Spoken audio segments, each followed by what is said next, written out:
Hirap magsalita. Yun talaga. Mahirap talaga magsalita niyan.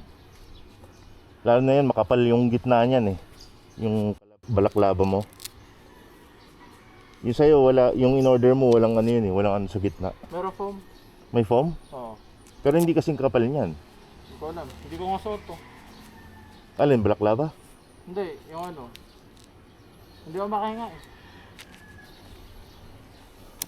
Tara. May singot kasi ako ng alikabok. Okay, let's go. What is up mga kanol? Mang Kanol reporting. First time ko pupunta ng Kabyang. Hindi ko kabisado yung daan. At si Jong ang ating tour guide. Samahan niyo ako. Tara, pasyal tayo. Tayo ah. Kaliwa.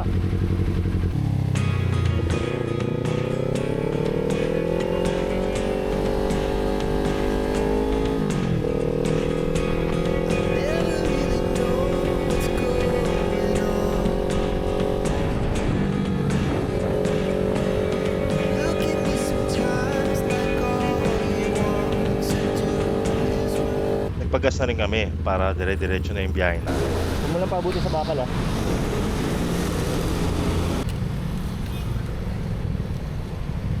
Petrol card.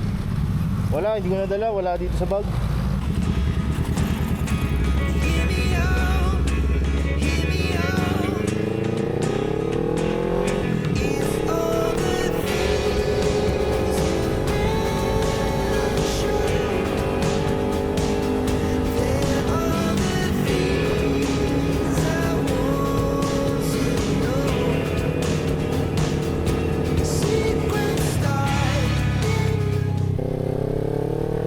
Dito naman, niloloko-loko ko si Jong kasi kanina pa niya ako iniiwan. Sabi ko, antayin niya ako.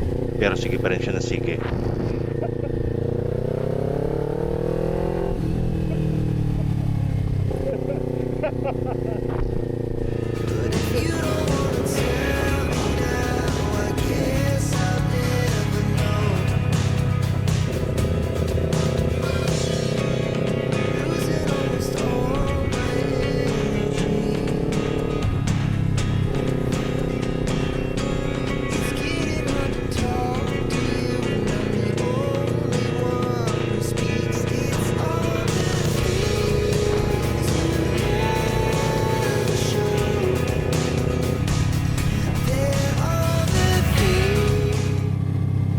Dito sa part na to, natulala ako. Yung tipong pakiramdam mo eh, hindi napapasok yung araw dito sa kabilang side. Sarap ng feeling, yung hangin na malamig. Nablangko talaga ako ng oras na ito. Kaya pala bumabalik mga tao dito. Ang sarap ng ganitong long ride.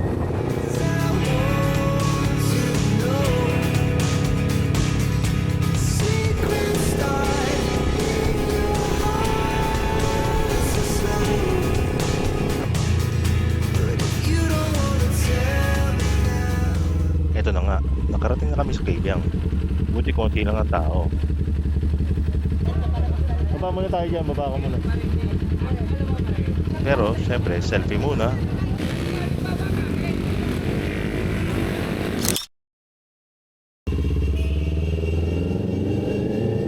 Syempre, dadaan na rin tayo sa tunnel. Ewan kung bakit kailangan bumusina, pero bawal bumompa dyan.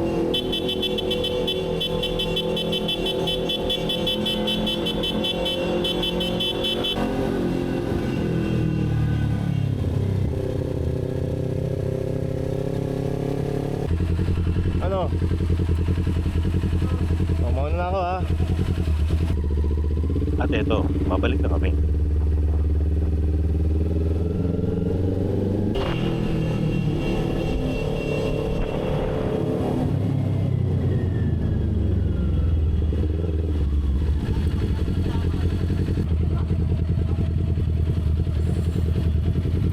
Pagkatapos namin dumaan ng tunnel, kumain lang kami, nagpahinga at nag-decide na rin kami umuwi dahil umiinit na. Anong oras na yan? Mahirap na rin kasi summer ngayon.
Nag-enjoy ako sa biyahe.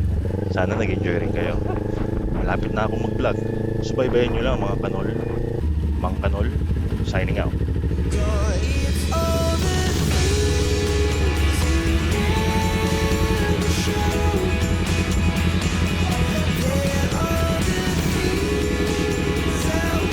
Tawa ako sa'yo eh. Inuunahan pa ako. Nasa subdivision naman. Lang hindi mo pwede umano dun. Yung si Carlo?